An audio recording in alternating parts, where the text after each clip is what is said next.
huwag nyong pabugahan ng tubig yung condenser. Kasi yung iba binubugahan para mag-automatic daw eh. Huwag nyong bugahan, kailangan ano lang, walang tubig. So yun, magandang umaga.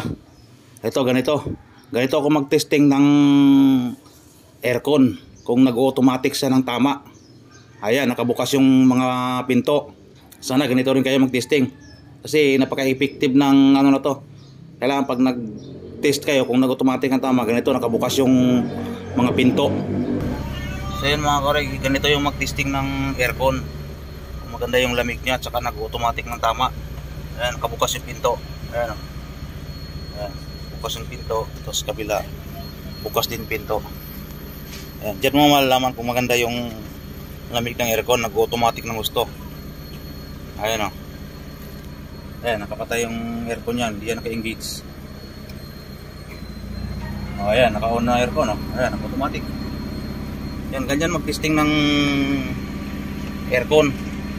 Kung nag-automatic ng gusto, kung nag-automatic ng tama. Buksan yung mga pinto. Ayan, bukas pinto niyan. Ayan o. Ayan. Lancer itlog. Ayan. Ayan, bukas.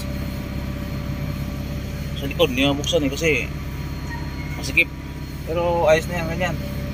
Nakabukas yung pinto. Kailangan naman nakabukas ng pinto, dalawa. Oh. Naka-engage yung aircon yan.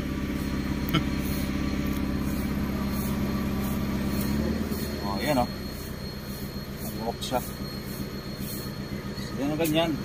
Ganyan ang tamang pag-test ng aircon ng kotse kung nag-automatic ang tama. Bukas yung pinto.